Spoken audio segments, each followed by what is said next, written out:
Welcome back to the Mountain Morning Show.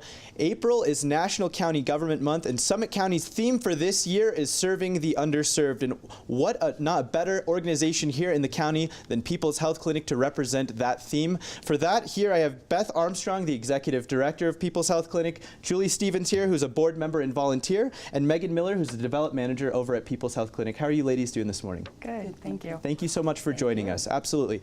And as I'd said, you guys is a perfect, People's Health Clinic is a perfect example for that theme of serving the underserved in our community. Beth, can you just talk to us a little bit about the background of People's Health Clinic for maybe people who've never heard of it before? Right, and I'm hoping that the number of people who've never heard of it is going down because we we keep trying to come out and do our outreach. We provide health care for the uninsured of Summit and Wasatch County. And we only ask that you come and provide us proof that you live in the counties that we serve and that you have no form of insurance. And we provide primary care, we provide chronic illness care, so hypertension, diabetes, prediabetes, prenatal, mental health. We do have dental days. Actually tonight we have the Hope Alliance coming to the clinic to do a vision day. So if you have anyone out there that you know that may need a pair of glasses, they come today. Hope Alliance will do the exams, and then in about a 2-week period, you'll get your free glasses. Excellent. Well, you guys have done such a great job at, like you said, serving the community and helping these underinsured people here in this community. Julie, I want to ask you specifically, what inspired you to become part of People's Health Clinic as a board member and as a volunteer? I started about 10 years ago. I'm a retired nurse, moved here in 2007, and then started volunteering. I went to the People's Health Clinic, wanted to help, and loved it. That's my happy place. And so I volunteered monthly and then eventually joined the board, which I'm very privileged to serve on. Yeah. We're very privileged to have her. We're very lucky to have Julie on the board. Very nice. Yeah. And Megan, how about yourself? How long have you been working at People's Health Clinic, and what inspired you to originally to work there? I've been at the clinic for about 3.5 years. I was sent the job listing for the volunteer coordinator at the time by a friend as a way to get back into the medical field and network.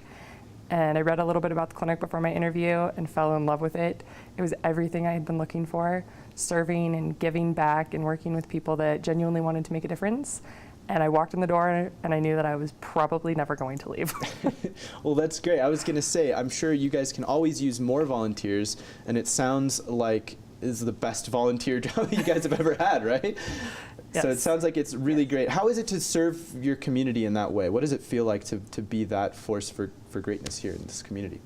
It's very empowering, you know, especially when you see those patients come in who are, you know, hardworking members of our community who have no way of having insurance and of providing for themselves in that way, and we can be that force for them to stay healthy, to continue with their jobs, to contribute at their height of performance. Yeah. Excellent. And Megan, do you encourage people who are maybe just getting out of school, or who, like you said, are maybe stepped away from the medical field for a while and coming back in, or people who are just interested in getting involved, do you encourage them to kind of sign up and come in and volunteer? Yes, Beth and I have a motto that we can teach just about anyone as long as it doesn't require a state level license or certification.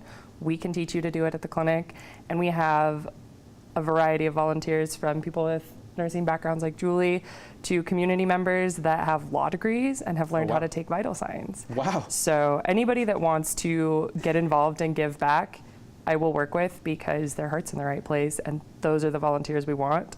And we're really lucky to live up here because nobody ever comes into the clinic wanting to volunteer who isn't just an amazing person. So that's very nice. We're super blessed in this community to have so many members of the community that are willing to donate their time and their money and their efforts to help the underserved here in this community. Beth, I wanted to talk to you about last time you were here, we were talking about the Medicaid expansion, Medicare expansion. I was just curious, an update. How is that going? Yeah. So I'm glad you asked. Thank you. Yesterday we turned in all of our books, and they are now all being audited and counted. So as you know, they get the books, and then they actually go through and spot check. They check quite a few of the names to make sure that they are registered voters in the county that they say they're in.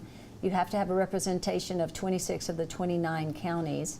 So we managed to do that. Wow.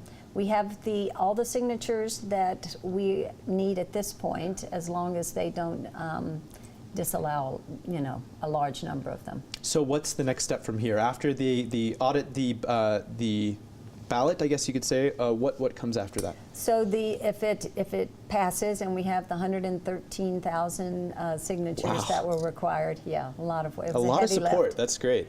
I believe that all 5 of the initiatives that were being passed around out there, I'm sure everybody in the community was asked at some point over the past 2 months to sign one of those books. I believe most of them, if not all of them, received all of their signatures, which just shows how really interested and concerned everyone is in the state. And it's across Republican and Democrats. It's across party lines, so it's not partisan at all. So once it's verified, then it will be put on the ballot for November. Excellent. And the voters will get to decide whether or not they want to have Medicaid in the state of Utah, and which will cover the now currently 200,000 people who are not covered by insurance. That's a shame that there's 200,000 people that are not covered at all by any form of insurance. So I hope that this will make it onto the ballot in November. I'm sure it will, and I'm sure the support will be there. I just wanted to ask you, Julie, is there anything coming up here at People's Health Clinic that you would like to announce to the community? Any events or anything special happening? Well, we have our Walk in Line event, which is occurring in June 24th. That's coming up before too long. As far as more current things, anything exciting?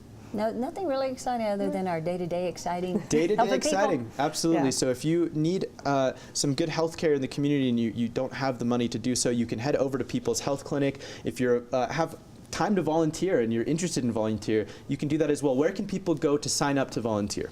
They can contact me. My phone number is on the clinic website. They can email me. They can stop in. I have office hours every other Monday in the afternoon from 2 to 3. They can just walk in and talk to me, and we'll get them set up to volunteer. I'm extremely accessible. They can stop me in the grocery store if they want to talk to me. That's great. And like you said, it could be someone with no experience in the medical field at all. You guys are looking for help in any way that you can get it, right? Yeah. Excellent. Well, thank you so much for coming on. I really appreciate it, as always. And be sure and check out People's Health Clinic, their location here in Park City, as well as your new location in Heber, correct? Well, one day a week on Monday mornings in Heber. Excellent. Thank you so very much. Appreciate the 3 of you. And we'll see you next time here on the Mountain Morning Show. Thank you. Thanks for having us. Absolutely. We're wrapping up this first hour here on the Mountain Morning Show. Don't go anywhere. We'll be back at 8 o'clock sharp for the second hour for more interviews and stories from around the community. We'll be right back.